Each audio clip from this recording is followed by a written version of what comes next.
All we're doing here is we're comparing buying the call option versus selling the call option. And really the biggest two things I want you to notice is one, in 3 out of 5 scenarios when we buy the call option, we lose money. Which means what to us now? Which means in 3 out of 5 scenarios when we sell the option, we must be winning money. And that's exactly the case. The other thing I want you to notice is this break-even price scenario. So here's the break-even price. It's the same for both. But what does that mean? Well, in the case of buying the option, what happens is, here's where the price starts, right? Stock price doesn't change. We're starting the price here. What it means is the stock price in the next 34 days has to go all the way up to this break-even price just for us to break even. It's got to go all the way up from 1218.80 to 1260.55 in the next 34 days, which is a total of 41.75 increase. It's got to go all the way up to here just for us to break even when we buy the call option. Okay, so what does that mean when we sell the call option? Well, remember, when we sell the call option, we want the price to go down. So in this case, it's the exact opposite. Here's where the stock price is. Here's our break even. As long as it's below this price, 1260.55, as long as it's below this price in the next 34 days, which means anything below 1260.55, we actually end up making money. So hopefully now it also makes it a little more clear as to why our chances of winning or making money are so much better when we sell versus buy. So all this leads us to rule number 1 of trading, which is our most important rule we need to know about trading. And that is, if we can win more money than we can lose, our POP is always less than 50%. Always.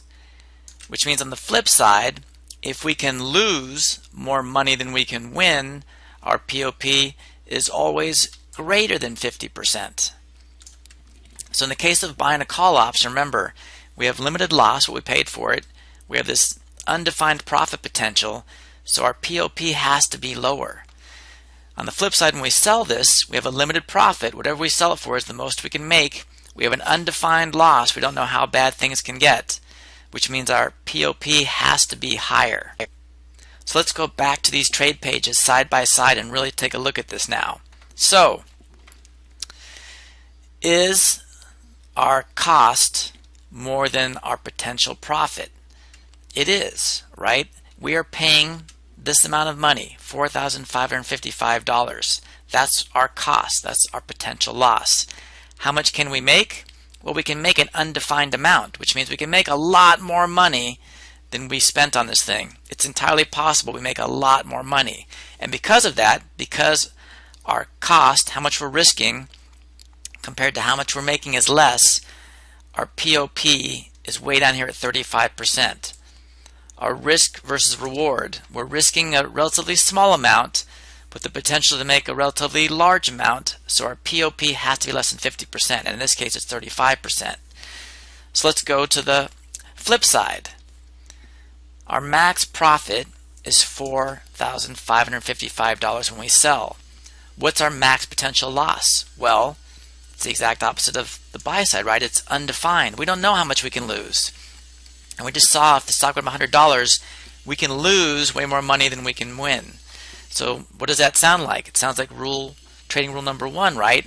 If we can lose more than we can win, our POP has to be greater than 50%, and it is. It's 65. Again, we're risking a lot more money potentially to make a relatively small amount of money. In this case, we're risking a relatively small amount of money to make a relatively large amount of money. This is rule number 1 personified. POP below 50, always. If I'm risking less than I can make, my POP is low. If I'm risking more than I can make, my POP is relatively high. And in this case, it works out to 65 versus 35. That is trading in a nutshell. If we're risking more money than we can win, our POP is always greater than 50%. So even though I've illustrated it a few different ways here, I think we really need to understand why is our POP so different for buying versus selling. And it's going to be for the same 2 reasons, break-even price and time. So remember, in the case of buying options, break-even price and time worked against us. So it should mean in your head now, if we flip it, if we go to the selling side, they should work for us when we sell an option. Okay, so how does that actually play out? So let's look at this. Why is our POP so different, buyer versus seller? Okay, so number one, break-even price. When we buy an option, our break-even price is always going to be higher than our current stock price, which means the stock price must move in our direction. It has to move in our direction. It has to get above our break-even before we start making some money. Not only that, time is working against us. Remember, there's only so many days till this thing expires. In this case, we had 34 days. So buying an option, the stock price must move in our direction, and that move must happen in a certain amount of time. In this case, again, it's only 34 days. So those are the two things working against us. Stock price must move, and time is running out.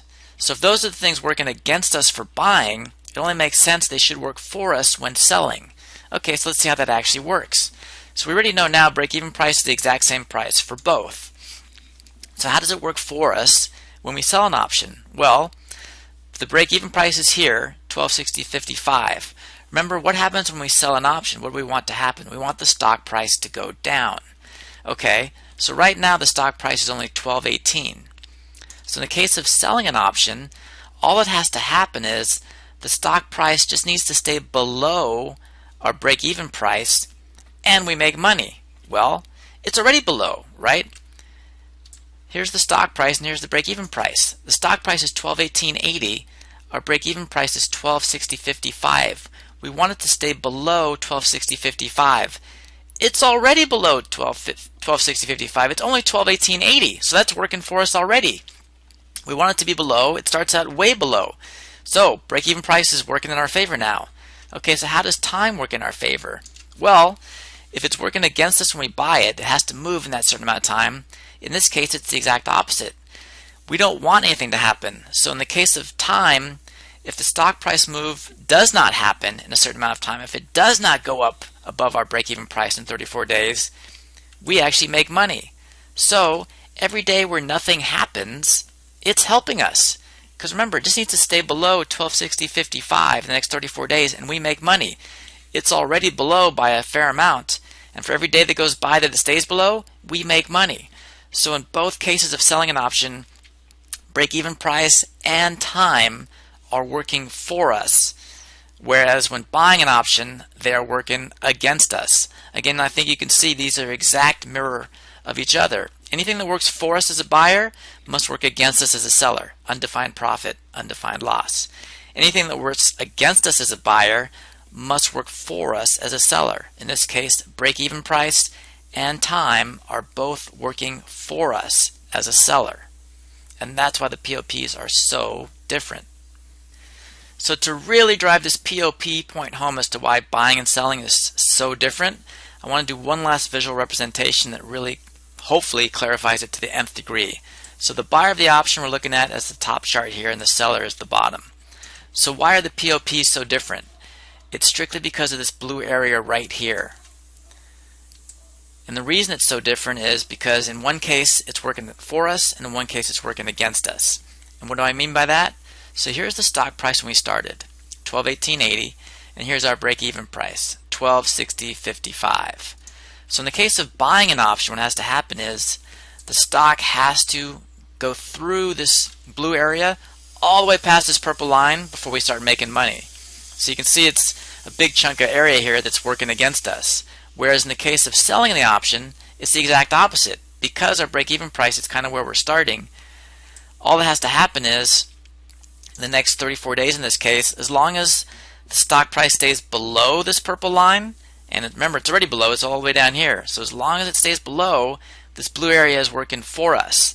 This is the blue area is profit for a seller, the blue area is losses for a buyer. And that's why the POPs are so different.